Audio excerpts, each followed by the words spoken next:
నమస్తే, welcome to BRK news. నేను మీ మధు. ఆయన రెవెన్యూ శాఖలో డివిజన్ స్థాయిలో కీలక అధికారి. రిటైర్మెంట్ దగ్గర పడుతుండటంతో దీపం ఉండగానే ఇల్లు చక్కబెట్టుకోవాలనే నానుడి బాగా వంట పట్టించుకున్నటువంటి వ్యక్తి.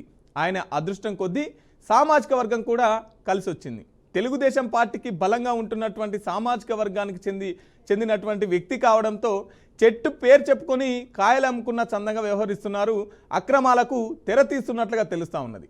ఆయన వ్యవహారం 3 పువ్వులు 6 కాయలు ఉందంటున్నారు అక్కడ ఉన్నటువంటి స్థానికులు.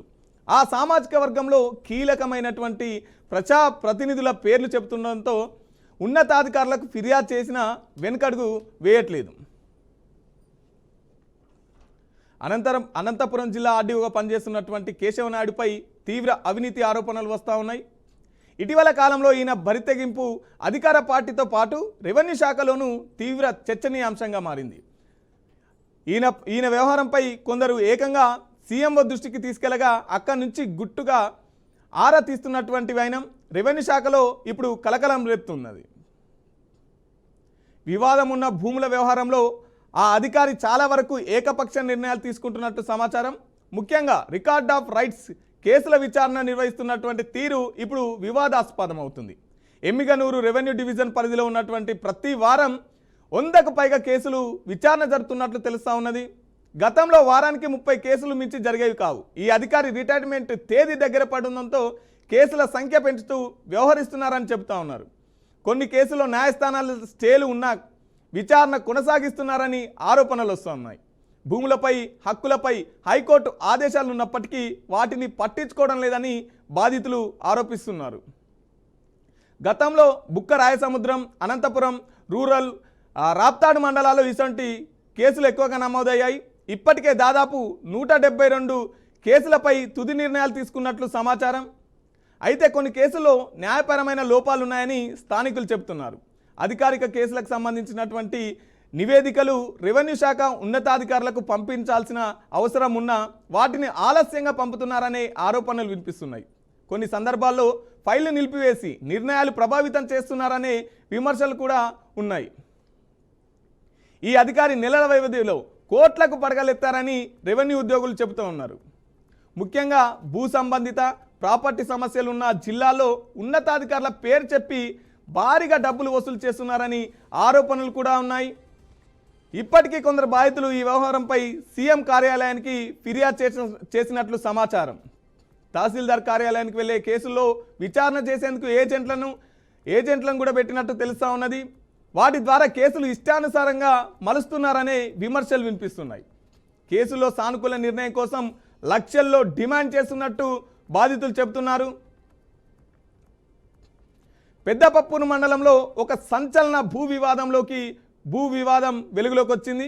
గత 3 దశాబ్దాలుగా ఒక కుటుంబం ఆధీనంలో ఉన్న వ్యవసాయ భూమిపై అక్రమంగా హక్కులు సాధించే ప్రయత్నం జరిగినట్లు ఆరోపణలు వినిపిస్తున్నాయి. భూమి వారి పూర్వీకుల నుండి వచ్చిన వారసత్వ ఆస్తిగా బాధిత కుటుంబ సభ్యులు తెలిపారు. గత 30 నుంచి 32 సంవత్సరాలుగా నిరంతరం సాగు చేస్తూ అన్ని చెల్లుబాటు అయ్యే భూపత్రాలు తమ వద్ద ఉన్నాయని బాధితులు చెప్పారు. అయితే గ్రామానికి చెందిన ఒక రెవెన్యూ అధికారి డివిజనల్ ఆఫీసర్ని సంప్రదించి నకిలీ పత్రాలను సృష్టించి ఆర్డీఓ కార్యాలయానికి దాఖలు చేసినట్లు ఆరోపణలు ఉన్నాయి. మండల రెవెన్యూ అధికారి బాధితులు సానుకూలంగా నివేదిక ఇచ్చినప్పటికీ, అలాగే కోర్టు నుంచి ఇంజెక్షన్ ఆర్డర్ ఉన్నప్పటికీ ఆర్డీఓ నిర్ణయాలను పట్టించుకోకుండా బాధితుల వద్ద ఎటువంటి ఆధారాలు లేవని ఆదేశాలు జారీ చేసినట్లు సమాచారం. స్థానికంగా సంబంధాలు ఉన్నటువంటి ఆర్డీఓ పరిసర గ్రామాల్లో వివాదాస్పద భూముల కేసులో లంచాలు తీసుకుంటూ అప్పీల్ దాఖలు చేయించి నిర్ణయాలు చేస్తున్నట్టు, ప్రభావితం చేస్తున్నట్టు బాధితులు ఆరోపిస్తున్నారు. ఈ వ్యవహారంపై ప్రస్తుతం స్థానికంగా తీవ్ర చర్చనీయాంశంగా మారింది. బాధిత కుటుంబం న్యాయం కోసం ఉన్నతాధికారులను, న్యాయ సంస్థల్ని ఆశ్రయించేందుకు సిద్ధమవుతోంది. ఈ కేసులపై అధికారుల స్పందన ఏమిటి? నిజంగా నకిలీ పత్రాల వ్యవహారం జరిగిందా లేక పరిపాలన లోపమా అనే కోణంలో విచారణ జరపాలని బాధిత కుటుంబ సభ్యులు డిమాండ్ చేస్తూ ఉన్నారు. రైట్, మనం చూస్తూ ఉన్నాం కేశవనాయుడు ఆర్డీఓ ఎవరైతే ఉన్నారో కేశవనాయుడు అక్రమాలు ఆగడాలు అంతా ఇంత కాదు. 30 ఏళ్ల నుంచి ఆ భూమి ఎవరిదని తెలిసినా కూడా వాటికి కోర్టు నుంచి స్టే ఉన్న ఇంజెక్షన్ ఆర్డర్ ఉన్నా కూడా ఇతను పట్టించుకోకుండా సంబంధిత అధికారులు మాకు నాయకులు వాళ్ళు తెలుసు వీళ్ళు తెలుసు అని చెప్పేసి రిటైర్మెంట్ దగ్గర పడుతుండడంతో 30-40 కేసులు వచ్చే వాటిని 100 కేసులుగా ఇప్పుడు వస్తున్నాయి. దీపం ఉండగానే ఇల్లు చక్కబెట్టుకోవాలి, కానీ మంది జీవితాల్లో మంది ఇళ్లలో దీపాలు అర్పకూడదనే చిన్న సామెత మర్చిపోయినట్టున్నారు ఆర్డీఓ కేశవ నాయుడు గారు. రైట్, దీనికి సంబంధించినటువంటి బాధితుడు మా భూమికి సంబంధించినటువంటి 30 ఏళ్ళుగా మేము ఫైట్ చేస్తున్నాం, కోర్టు నుంచి ఇంజక్షన్ ఆర్డర్ తెచ్చుకున్నాం అని చెప్పేసి ఈ కేశవ నాయుడు అక్రమాలకు గురైనటువంటి బాధితుడు మనతో ఉన్నారు. రైట్, చెప్పండి నాగేంద్ర గారు. నమస్తే sir, thank you for BRK news to invite into this and మీరు చెప్పిన ప్రతి పదం కరెక్టే సార్. నేను చార్టెడ్ అకౌంటెంట్, బేసిక్ గా నేను హైదరాబాద్ లో వర్క్ చేస్తాను. బట్ నా సమస్య కోసం 10 రోజుల నుంచి నేను అనంతపూర్ లో ఉంటున్నాను. నేను ఆల్మోస్ట్ ఎవ్రీ డే ఆర్డీఓ దగ్గరికి వెళ్ళి వేరే వాళ్ళ ఫీడ్బ్యాక్ కూడా తీసుకుంటున్నాను. నా దాంట్లోనే ఇలా జరిగిందా, వేరే వాళ్ళకి కూడా ఇలా జరిగాయని. ఏం జరిగింది ప్రతి ఒక్కరు నాగేంద్ర గారు, భూమి ఎంత భూమి? సో అది మాది మొత్తం 4.56 acres సార్.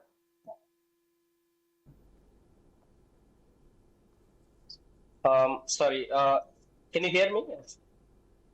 భూమి ఎవరి భూమి, ఎంత భూమి, ఎవరి పేరు మీద ఉన్నది, ఎవరి పేరు మీదకి మారింది? సో నాది వచ్చి కమ్మవారిపల్లి విలేజ్, పెద్దపూర్ మండలం. ఓకే, అది సర్వే నెంబర్ 89. సో అది 1995 లో మా తాత నుంచి మా నాన్నకు వారసత్వంగా వచ్చింది. ల్యాండ్ ఎక్స్టెంట్ వచ్చి 4.56 acres. దాని తర్వాత 2018 లో మా నాన్న పార్టిషన్ చేశాడు నాకు, నా తమ్ముడికి 2.28 acres, 2.28 acres. సో మాకు రెవెన్యూ రికార్డ్స్ ప్రతిదీ పర్ఫెక్ట్ గా ఉన్నాయండి. మేము ఇన్సూరెన్స్, క్రాప్ ఇన్సూరెన్స్ కట్టడం కానీ, లేకపోతే అడంగల్, మాన్యువల్ అడంగల్ నుంచి ఆన్లైన్ అయినప్పటి నుంచి కానీ ప్రతిదీ కరెక్ట్ గానే ఉన్నాయి. సో వేరే పార్టీ వచ్చేసి మా family hereditary side, like old generations నుంచి వస్తున్న వాళ్ళు ఒక డాక్యుమెంట్ క్రియేట్ చేసి నాకు వస్తుంది ఇందులో 76 cents ఇన్ 4.56 acres లో అని చెప్పారు. అది ఎంఆర్ఓ దగ్గర అప్పీల్ చేసుకుంటే ఎంఆర్ఓ అన్ని వ్యాలిడేట్ చేసి మొత్తం అప్పీల్ ని డిస్మిస్ చేశాడు. తను నమ్మింది ఏంటంటే ఆ ల్యాండ్ మాకు సంబంధించింది అని డిస్మిస్ చేశాడు. కేశవ్ నాయుడు అనే అతను, నాగేంద్ర గారు, ఎవరు అప్పీల్ పెట్టిరు, ఎవరు అప్పీల్ ని డిస్మిస్ చేశారు? ఎంఆర్ఓ గారు. అవతల పార్టీ పేరు కూడా నాగేంద్ర నాయుడు సార్. అతను అప్పీల్ చేశాడు ఎంఆర్ఓ దగ్గర నాకు చెందుతుందని. ఎంఆర్ఓ గారు ఇప్పుడు కాదు, 2021 లోనే దాన్ని డిస్మిస్ చేశారు. దాని తర్వాత కేశవ్ నాయుడు వచ్చి ఏంటంటే మా ఊర్లోనే మ్యారేజ్ చేసుకున్నారు తను. సో తనకున్న స్ట్రాంగ్ రిలేషన్స్ తో ఇనిషియల్ గా అప్పీల్ చేసిన నాగేంద్ర నాయుడు ఎవరైతే ఉన్నారో తను ఇతను అప్రోచ్ అయితే కేశవ్ నాయుడు గారిని, కేశవ్ నాయుడు గారు ఆర్డీఓ దగ్గర ఫైల్ చేయండి అని చెప్పారు 2022 లో. దాని తర్వాత అది నడుస్తూ ఉంది. ఈయన 1.5 year బ్యాక్ ఎప్పుడైతే అనంతపూర్కి వచ్చారో అప్పటి నుంచి దాని మీద చాలా వెంటనే హియరింగ్స్ అయ్యడము, అసలు మేము ఒకవేళ అటెండ్ అవ్వలేకపోతే అడ్జర్న్మెంట్ కోరితే మాత్రం దాని మీద సీరియస్ అవ్వడము, ఎన్నిసార్లు ఇవ్వాలి మీకు వాయిదాలు, ఇలా చేయడం జరిగింది. మాకు అప్పుడే అనుమానం వచ్చింది. సో ఏదో జరుగుతుంది సంథింగ్ అని. తర్వాత జూన్ 2025 లో మా ల్యాండ్ మీదకి సర్వేకి పంపించారు. సో అడిగితే ఏం చెప్పారంటే ఆర్డీఓ దగ్గర కేసు పెండింగ్ ఉంది, దానికోసం సర్వేకి పంపించామన్నారు. అప్పుడు భూమి మాది వర్షాల సీజన్ లోనే భూమి వేస్తాము. సో ఎంఆర్ఓ రిపోర్ట్ ఏమి ఇచ్చారు అంటే ఇప్పుడు ప్రస్తుతానికి సాగులో ఎవరు లేరు, కానీ దీనికి సంబంధించిన హక్కులన్నీ 1983 నుంచి నాకు సంబంధించిన ఫ్యామిలీ మీదే ఉన్నాయని ఎంఆర్ఓ క్లియర్ రిపోర్ట్ ఇచ్చారు. ఆర్డీఓ సబ్మిట్ చేశారు. మేము ఆర్టీఐ రైట్ ద్వారా తీసుకొచ్చుకున్నాం అది. దాని తర్వాత అక్టోబర్ లో మేము శనగ పంట వేసాం. శనగ పంట వేసి ఏం చేసామంటే ఇతను ప్లాన్ తోనే వచ్చి పంట డిస్ట్రాయ్ చేశాడు. మీకు ఇక్కడ కనిపిస్తుంది పంట డిస్ట్రాయ్ చేసింది. డిస్ట్రాయ్ చేసి మేము కంప్లైంట్ ఇస్తే 3 to 4 కంప్లైంట్స్ ఇచ్చాము. మల్టిపుల్ అకేషన్స్ లో డిస్ట్రాయ్ చేశారు. మేము తిరిగి చేసాము, మళ్ళీ డిస్ట్రాయ్ చేశారు. మళ్ళీ సివిల్ కోర్టుకి వెళ్ళి ఇంజక్షన్ ఆర్డర్ తెచ్చుకున్నాము, పొజిషన్ హక్కులన్నీ మాకే ఉన్నాయని చెప్పి. బట్ అది కూడా వాళ్ళు లెక్క చేయకుండా డిస్ట్రాయ్ చేశారు. మళ్ళీ వెళ్ళి కంప్లైంట్ ఇచ్చాము. ఎక్కడికి వెళ్ళి కంప్లైంట్ ఇచ్చినా కూడా లాస్ట్ కు ఎంఆర్ఓ రిపోర్ట్ మేము ఇస్తే మీదే ల్యాండ్ అని చెప్పి అప్పుడు మేము కేసు ఫైల్ చేస్తామని చెప్పారు. ఎంఆర్ఓని కేశవ్ నాయుడు మేనేజ్ చేస్తూ రిపోర్ట్ ఇవ్వకున్నాడు. నేను సిపి గ్రామ్స్ లో 7-8 times అప్పీల్ చేశాను ఎంఆర్ఓ ఎందుకు రిపోర్ట్ ఇవ్వాలని. అసలు రెస్పాన్స్ కూడా ఇవ్వరు దానికి. దీన్ని మొత్తం కేశవ్ నాయుడు అనేతనే మేనేజ్ చేస్తూ ఉన్నాడు. మొత్తం కింద సిస్టమ్స్ అన్ని మేనేజ్ చేస్తూ ఎవరికి ఏం కావాలో ఈయన చెప్తేనే జరిగేలాగా చేస్తున్నారు. సో ఇది నా విషయంలోనే కాదు, నేను చాలా మందిని అడిగినప్పుడు కూడా తెలుసుకున్న విషయం ఇదే అన్నమాట. నెక్స్ట్ ఏంటంటే నాకు రిపోర్ట్ ఇప్పుడు మొన్న 7th లాస్ట్ హియరింగ్ జరిగింది, February 7th. ఆ రోజు 7th 5:30కి మాకు కన్వర్జేషన్ జరిగింది విత్ ఆర్డీఓ. అఫీషియల్ టైమింగ్స్ వచ్చి 5 or 5:30 క్లోజింగ్ టైం. సో ఆ రోజు ఇట్టి పరిస్థితుల్లో మా దాని మీద ఆర్డర్ ఇవ్వడానికి లేదు, టైం ఉండదు, ప్లస్ ప్రిపరేషన్ టైం కూడా ఉండదు అతనికి. కానీ అతను ఏం చేశాడు, నెక్స్ట్ నేను 11th కలిశాను. 11th కలిస్తే మీ డాక్యుమెంట్స్ అన్ని సరిపోతాయి, మా డాక్యుమెంట్స్ అన్ని సరిపోతాయి అని అడిగితే, మీరు ఇచ్చినవన్నీ సరిపోతాయి, నేను చూస్తాను, ఇంకో 1 week టైం పడుతుంది ఆర్డర్ ఇవ్వడానికి అని చెప్పారు. ఆ రోజు ఈవినింగ్ బ్యాక్ డేట్ వేసి 7th ఏ రోజు అయితే హియరింగ్ జరిగిందో ఆ రోజు టైం లేకుండా ఆ రోజు డేట్ వేసి ఆర్డర్స్ పాస్ చేశారు.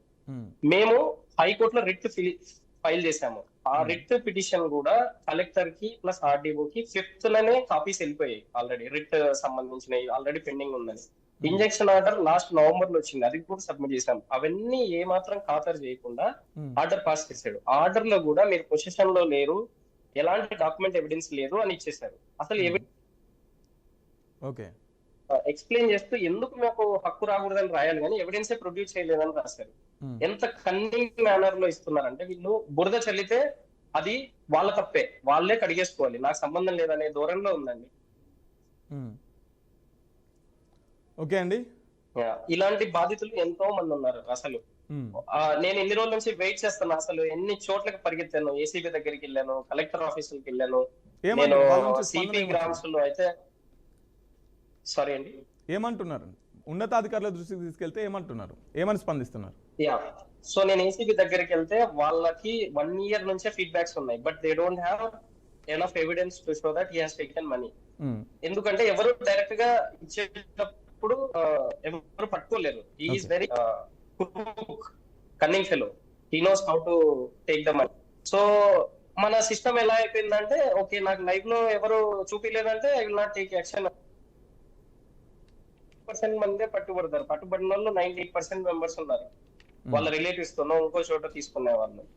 సో ఇలాంటి సిస్టమ్ లో మనం బతుకుతున్నామని చాలా షేమ్ఫుల్ గా ఉంది. దీని మీద అధికారులు తొందరగా యాక్షన్ తీసుకుని అతను ఇన్నోసెంట్ అని అతని మీద ప్రూవ్ చేసుకునే బాధ్యత అతని మీద వేయాలి. ఇన్నోసెంట్ పీపుల్ కాదు, ఎవరైతే అఫెక్ట్ అయ్యారో వాళ్ళు ప్రూవ్ చేయాలంటే ఎలా అవుతుంది? ఇలాంటి పెద్ద officers they can influence anybody. So collectors లేదా ఐపీఎస్ ఆఫీసర్స్ వీళ్ళంతా ఉన్నది ఇలాంటి సిస్టమ్ ని కరెక్ట్ చేయడానికి. వాళ్ళు చొరవ తీసుకుని అతని మీదే బాధ్యత ఇవ్వాలి, నిన్ను నువ్వు క్లీన్ అని ప్రూవ్ చేసుకోవాలి. అలాంటప్పుడే మన సిస్టమ్ బాగుపడుతుంది. ఓకే అండి, సామాన్యులు ఎన్ని రోజులు తిరగదండి. నేను నాకు చిన్న పాప ఉంది, నేను తిరగలేను ఆఫీసుల చుట్టూ ప్రతిరోజు లీవ్ తీసుకుని. థ్యాంక్ యూ అండి. రైట్, థ్యాంక్ యూ అండి. విన్నాం కదా, 89 సర్వే నెంబర్ 1995లో ఈ 89 సర్వే నెంబర్లో ఎంత భూమి అంటే 4 ఎకరాల 56 సెంట్ల భూమి. అయితే వీళ్ళ తాత నుంచి వారసత్వంగా ఇప్పుడు మాట్లాడినటువంటి నాగేంద్ర నాయుడు వీళ్ళ తాత వాళ్ళ భూమి, వీళ్ళ తాత వాళ్ళ నుంచి తండ్రి వాళ్ళకు వచ్చింది, తండ్రి వాళ్ళ నుంచి ఇప్పుడు నాగేంద్రకు రావాలి. కానీ మధ్యలో వీళ్ళ రిలేషనే పక్కపొంటి భూమి అయినే 76 సెంట్లు కబ్జా పెట్టిండు. 76 సెంట్లు కబ్జా పెట్టి ఈ భూమి నాదే అని చెప్పేసి 2021లో ఎంఆర్ఓకి అప్పీల్ పెట్టుకుండు. ఎంఆర్ఓకి అప్పీల్ పెట్టుకుంటే ఎంఆర్ఓ కాదు అని చెప్పేసి ఆయన పెట్టుకున్నటువంటి అప్పీల్ 2021లో కొట్టేసిండు. తర్వాత ఈ కేశవ నాయుడు వచ్చిన తర్వాత మళ్ళా 2022లో ఈయనకు పెట్టుకుంటే ఈయనకు మరి ముడుపులు ముట్టినాయా మరి ఆయనకు ఏందనేది తెలియదు, కానీ మొత్తం మీద అయితే ఆయనకు సపోర్ట్ చేసిండు. ఇక వాళ్ళది ఒకటే ఊరంట, మొత్తం మీద ఆయనకు సపోర్ట్ చేసి 26 సెంట్ల భూమి నీదే పో అని చెప్పేసి ఆయనకు చేసినటువంటి పరిస్థితి. వీళ్ళు ఇక కోర్టు పోయిరు, అట్టెట్టా అది మా భూమి, మా తాతలు సంపాదించిన భూమి అని చెప్పేసి హైకోర్టు పోయి ఇంజెక్షన్ ఆర్డర్ తెచ్చుకున్నారు. మరి నిజంగానే అవతల పార్టీదే భూమి అయితే 2021లో ఎంఆర్ఓ ఎందుకు కొట్టేస్తాడు? అప్పుడు ఎందుకు కొట్టేసిరు, ఇప్పుడు ఎందుకు ఆయన పేరు మీద చేసిర్రు అంటే కేవలం కేశవ నాయుడు ఎవరైతే ఉన్నారో ఆయనకు ముడుపులు ముడితే అది ఎవరి భూమి అన్న కానీ ఎవరి పేరు మీద అన్న ఉండని, ఆయనకి ఎవరు పైసలు ఇస్తే అలాగే భూమి అన్నట్టు అక్కడ వ్యవహారం నడుస్తూ ఉన్నది. ఎందుకంటే ఆయన రిటైర్మెంట్ దగ్గర పడుతున్నది కదా, కాబట్టి ఇక దీపం ఉండగానే ఇల్లు చక్క పెట్టుకోవాలి, మంది ఇళ్ళ దీపాలు ఆర్పేయాలి అన్నట్టు ఆయన వ్యవహారం తీరు ఉన్నదని చెప్పేసి అక్కడ ఉన్నటువంటి బాధితులు చెప్తున్నటువంటి విషయం.